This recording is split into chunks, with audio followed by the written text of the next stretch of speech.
Hi class, in this video I'm going to be talking about how to find the scale factor when you're given both the image and the actual. So here in this question it says, Tracy took a picture of a wind turbine at a wind farm in Cowley Ridge, Alberta.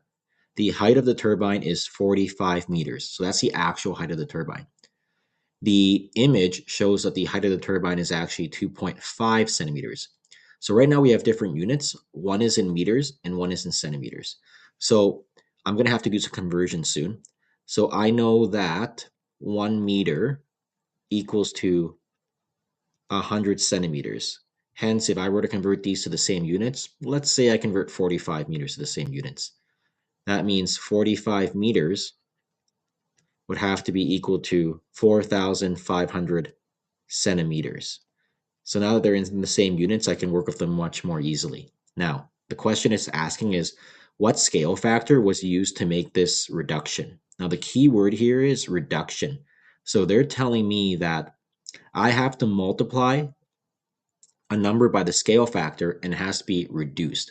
So if I were to go from 2.5 and I times it by a scale factor to get to the 4,500, that means I'm making an enlargement.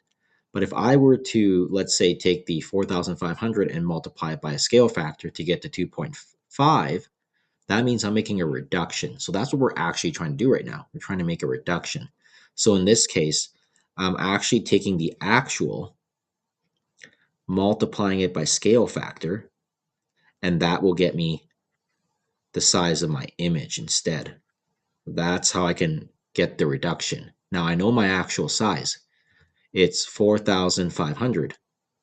And I know I'm multiplying it by scale factor. I don't know what my scale factor is yet.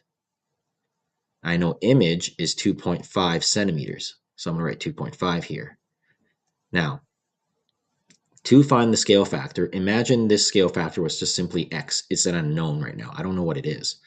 If the scale factor, here I'll say it, let scale factor equal to x, I would simply have 4,500x equals to 2.5. Now it's as if I'm solving an equation, right?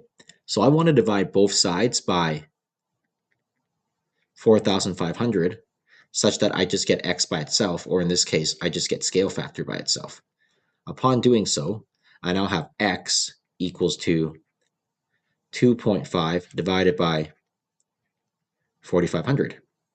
Or you can say this is scale factor equal to 2.5 divided by 4,500 because x is a scale factor, right? I just let x be scale factor and vice versa. So in this case, I just have to reduce this. If I do reduce it, I end up getting 1 over 1,800. As a decimal, I believe this is a repeating decimal. So that would be my scale factor. So once I have the scale factor now, if I simply take 4,500 and I multiply it by 1 over 1,800, I should get 2.5.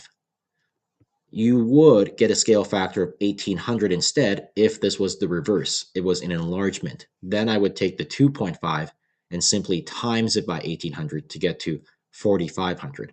But because this is a reduction, the scale factor has to be 1 over 1,800 such that I can reduce my 4,500 into 2.5.